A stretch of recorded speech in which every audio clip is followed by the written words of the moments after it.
اعوذ باللہ من الشیطان الرجیم بسم اللہ الرحمن الرحیم۔ ناظرین و سامعین السلام علیکم۔ امید ہے آپ خیریت سے ہوں گے اور ہمارے ویڈیوز سے مستفید ہو رہے ہوں گے۔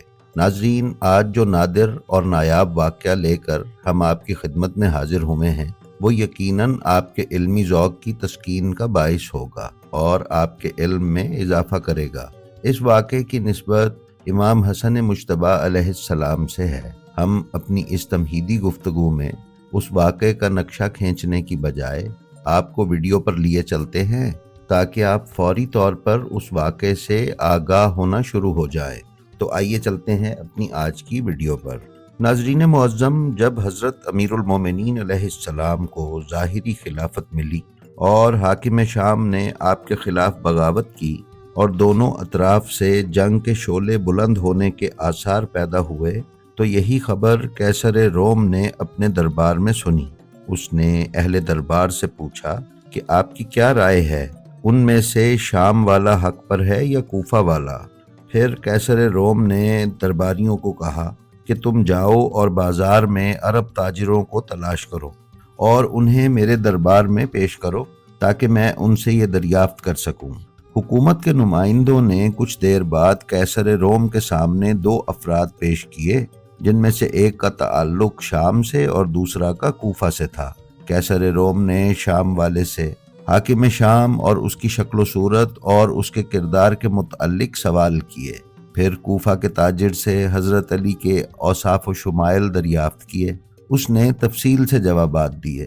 اس پر قیصر روم نے کہا کہ ذائچے والے بت میرے سامنے لائے جائیں۔ پھر اس نے ان سے فال نکالی تو کہا کہ حاکم شام غلطی پر ہے جبکہ کوفہ کا حاکم حق پر ہے۔ پھر قیصر روم نے حاکم شام کو خط لکھا کہ آپ اپنے خاندان میں سے کسی باخبر شخص کو میرے پاس بھیجیں، اور اسی طرح کا ایک خط حضرت علی علیہ السلام کو بھی لکھا، اور آخر میں اس سے لکھا کہ میں آپ کے نمائندوں سے گفتگو کرنا چاہتا ہوں۔ پھر اس کے بعد میں انجیل کی روشنی میں فیصلہ کروں گا کہ آپ میں سے حکومت و خلافت کا حقدار کون ہے۔ جب قیصر روم کا خط حاکم شام کو ملا تو اس نے اپنے بیٹے یزید کو روانہ کیا، اور حضرت علی علیہ السلام نے اپنے فرزند امام حسن مجتبیٰ علیہ السلام کو قیصر کے دربار میں روانہ کیا۔ جب یزید قیصر روم کے پاس پہنچا تو اس نے قیصر روم کے ہاتھوں کا بوسہ لیا اور اس کے سر کو چوما۔ امام حسن مجتبیٰ علیہ السلام جب قیصر روم کے دربار میں پہنچے تو آپ نے فرمایا، تمام حمد ہے اس خدا کے لیے جس نے مجھے یہودی، نصرانی، مجوسی، سورج، چاند، بت اور کسی گائے کا پجاری نہیں بنایا۔ اس نے مجھے باطل سے کترا کر چلنے والا فرما بردار بنایا اور مجھے مشرکین میں سے نہ بنایا۔ عرش عظیم کا مالک اللہ برکتوں والا ہے، اور تمام حمد اللہ کے لیے ہے جو تمام جہانوں کا رب ہے۔ یہ کہہ کر آپ ایک کرسی پر بیٹھ گئے۔ قیصر روم نے دونوں مہمانوں سے ملاقات کی۔ اس نے پہلے یزید بن معاویہ سے ملاقات کی اور اپنے خزانے سے 313 صندوق منگوائے جن میں انبیاء کرام کی مورتیاں رکھی ہوئی تھیں۔ پھر اس نے ہر صندوق میں سے یکے بعد دیگرے مورتیاں نکالیں اور ہر مورتی کے متعلق اس نے یزید سے پوچھا کہ یہ مجسمہ کس کا ہے۔ یزید نے تمام مجسموں کے متعلق اپنی لا علمی کا اظہار کیا۔ پھر قیصر روم نے کہا کہ اچھا یہ بتاؤ کہ مخلوقات کا رزق کہاں سے آتا ہے، اور مرنے کے بعد اہل ایمان کی روحیں کہاں جمع ہوتی ہیں اور کفار کی روحیں کہاں جمع ہوتی ہیں۔ یزید نے ان مسائل سے بھی اپنی لا علمی کا اظہار کیا۔ اس کے بعد قیصر روم نے امام حسن مجتبیٰ علیہ السلام کو اپنے پاس بلایا اور ان سے کہا، میں نے یزید سے ابتدا اس لیے کی ہے تاکہ اسے یہ معلوم ہو سکے کہ آپ وہ کچھ جانتے ہیں جسے وہ نہیں جانتا، اور آپ کے والد وہ کچھ جانتے ہیں جسے اس کا والد نہیں جانتا۔ میرے سامنے لوگوں نے آپ کے والد اور اس کے والد کا حلیہ بیان کیا ہے۔ میں نے انجیل سے رہنمائی حاصل کی تو مجھے وہاں یہ دکھائی دیا کہ محمد اللہ کے رسول ہے صلی اللہ علیہ وآلہ وسلم، اور علی ان کے وزیر ہیں، اور جب میں نے اوصیاء کا باب پڑھا تو اس میں لکھا تھا کہ آپ کے والد محمد مصطفیٰ کے وصی ہیں۔ امام حسن مجتبیٰ علیہ السلام نے قیصر روم سے کہا، تم نے توریت، انجیل، زبور اور قرآن میں سے جو کچھ پوچھنا ہو مجھ سے پوچھ سکتے ہو، خدا نے چاہا تو میں تمہارے سوالات کا جواب دوں گا۔ قیصر روم نے انبیاء کرام کے مجسمے منگوائے اور ایک مجسمے کی طرف اشارہ کر کے کہا، بتائیے یہ کس کا مجسمہ ہے؟ امام حسن مجتبیٰ علیہ السلام نے فرمایا، یہ حضرت آدم صفی اللہ کی تصویر ہے۔ پھر اس نے ایک اور مورتی کی طرف اشارہ کیا اور کہا کہ یہ کس کی تصویر ہے؟ آپ نے فرمایا، یہ تمام انسانوں کی والدہ جناب حوا سلام اللہ علیہا کی تصویر ہے۔ پھر قیصر روم نے ایک خوبصورت مورتی کی طرف اشارہ کر کے پوچھا کہ یہ کس کی تصویر ہے؟ آپ نے فرمایا، یہ شیس بن آدم ہیں، یہ انسانوں کی طرف مبعوث ہونے والے پہلے فرد ہیں اور انہوں نے 1040 سال کی عمر پائی تھی۔ پھر اس نے ایک اور مورتی کی طرف اشارہ کر کے پوچھا کہ یہ کس کی تصویر ہے؟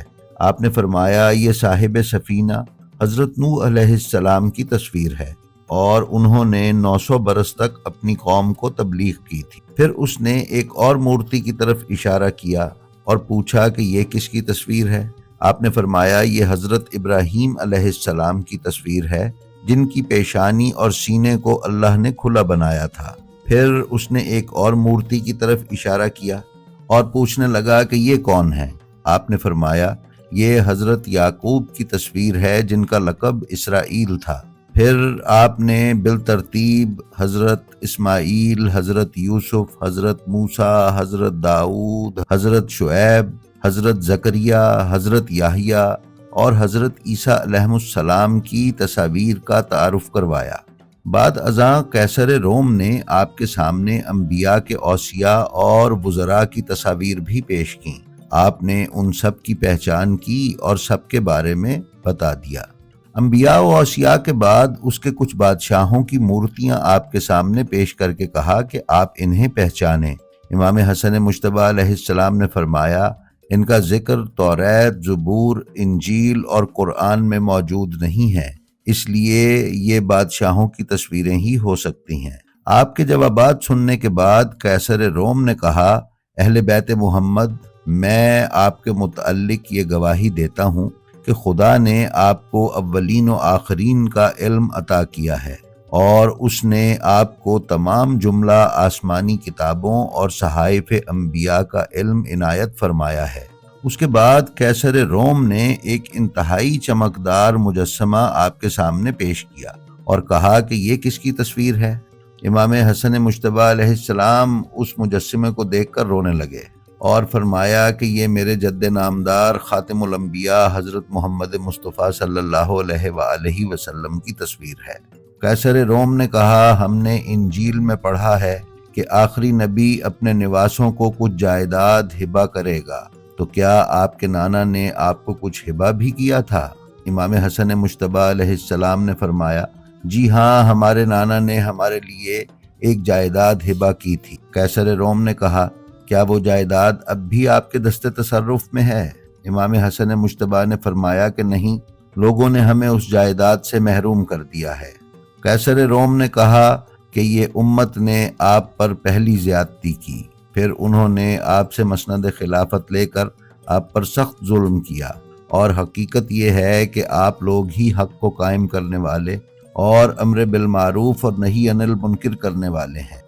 بعد ازاں قیصر روم نے کہا کہ اچھا، آپ بتلائیں کہ وہ 7 اشیاء کون سی ہیں جو ماں کے پیٹ سے پیدا نہیں ہوئیں؟ امام حسن مجتبیٰ علیہ السلام نے فرمایا، وہ 7 اشیاء یہ ہیں: حضرت آدم، حضرت حوا، حضرت اسماعیل کی جگہ ذبح ہونے والا مینڈھا، ناقہ صالح، ابلیس ملعون، سانپ اور دفن کا طریقہ سکھانے والا کوا۔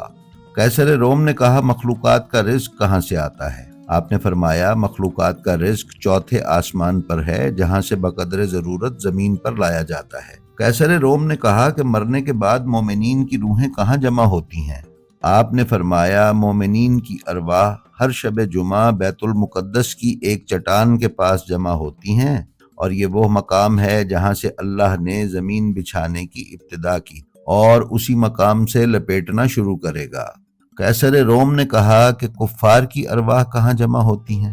آپ نے فرمایا یمن کے علاقے حجر موت کی وادی میں یہ ارواح جمع ہوتی ہیں، اور جب قیامت قائم ہوگی تو اللہ تمام لوگوں کو بیت المقدس کی چٹان کے پاس جمع کرے گا، اور اہل جنت چٹان کے دائیں جانب اور اہل دوزخ چٹان کی بائیں جانب ہوں گے۔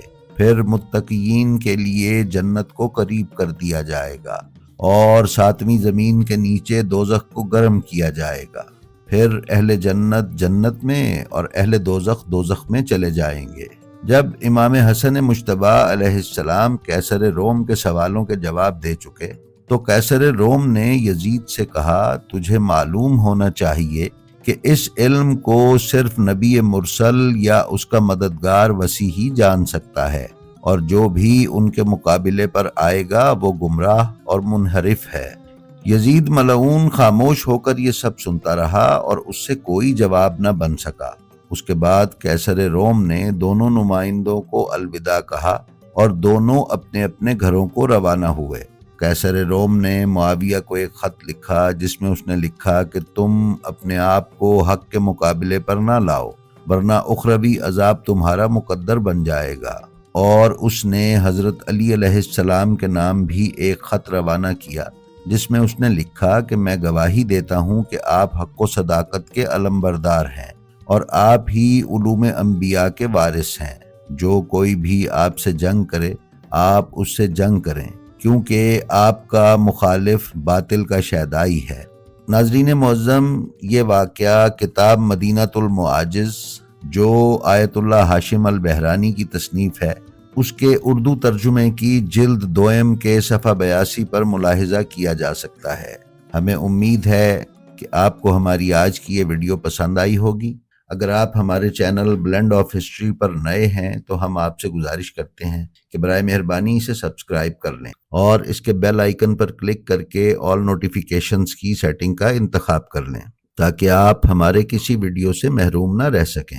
اس کے ساتھ ہی ساتھ ہمارا جو ویڈیو آپ کو پسند آئے اس کا لنک اپنے حلقہ احباب میں شیئر کرنا نہ بھولیں۔ ہماری آپ سے یہ بھی درخواست ہے کہ آپ اپنا اور اپنے متعلقین کا بے حد خیال رکھیں اور خلق خدا میں آسانیاں تقسیم کرتے رہیں۔ خدا آپ کا حامی و ناصر ہو۔ السلام علیکم۔